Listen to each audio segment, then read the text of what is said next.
Put your head on my shoulder के episode 1 के part 1 पर दिखाया जाता है। मोमो क्लास पर बैठकर पढ़ाई कर रही होती है, तभी वहाँ का कंप्यूटर खराब हो जाता है। वो लोग कंप्यूटर ठीक कराने के लिए इलेक्ट्रिशियन को बुलाने को कहते हैं।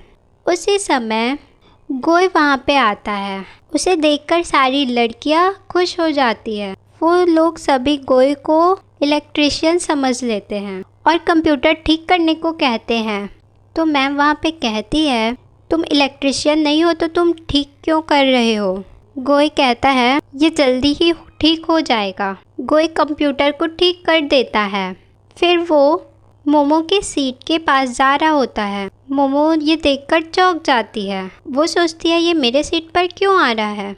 फिर वो मोमो से डेस्क पर रखी चाबी मांगता है। फिर मोमो चाबी निकालकर उसे दे देती है। ये चाबी दरअसल गोई के फ्रेंड का होता है। वो गोई को चाबी लाने को कहता है। फिर गोई लैब पे जाता है तो उसके सर उससे पूछते हैं कि तुमने एग्ज़ाम क्यों नहीं दिया।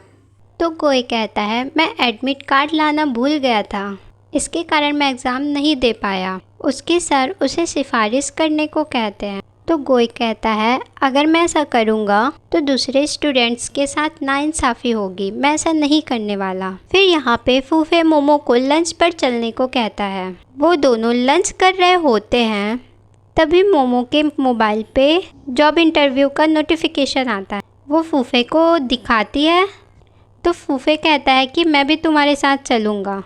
तो मोमो कहती है, नहीं, तुम बस ऐसा कहते हो, मेरे साथ नहीं आते। फिर फूफे कहता है, मैं इस बार पक्का आऊँगा। फिर हमें दिखाते हैं कि कोई मोबाइल स्टोर आया होता है। उसके मोबाइल का स्क्रीन टूट जाता है, इस कारण वो स्टोर पर खड़ी लड़की से मोबाइल का स्क्रीन ठीक करने को कहता है। तो वो कहती है, मोबाइल का स्क्रीन ठीक कराने से अच्छा न्यू मोबाइल ही ले लो, क्योंकि दोनों का खर्चा सेम है। तो गोए मोबाइल स्क्रीन ठीक करने वाला टूल्स उससे मांगता है और खुद अपना मोबाइल ठीक करने लग जाता है। ये देखकर मोमो खुश हो जाती है। फिर वो मोमो से भी उसका मोबाइल मांगता है और उसका मोबाइल ठीक करने लग जाता है। वो मोमो का मोबाइल भी ठीक कर देता है। इसे देखकर मोमो बहुत ज़्यादा खुश हो जाती है। फिर हमें दिखाया जाता है कि मोमो बस स्टॉप पर बैठकर फूफे का वेट कर रही होती है इंटरव्यू देने जाने के लिए, पर फूफे नहीं आता तो वो बस पे अकेले बैठ जाती है। वो बार बार फूफे को मैसेज कर रही होती है और फिर जब मोमो बस से उतरती है तो कोई चोर आकर उसका बैग उससे छीन कर ले जाता है। अपना बैग बचाने के चक्कर में मोमो नीचे गिर जाती है। उसे काफ़ी चोट लग जाता है। फिर मोमो फूफे को कॉल कर रही होती है, लेकिन फूफे अपने फ़ोन के पास नहीं होता। गुए मोबाइल में रिंग बजते हुए देखता है तो कॉल उठा लेता है।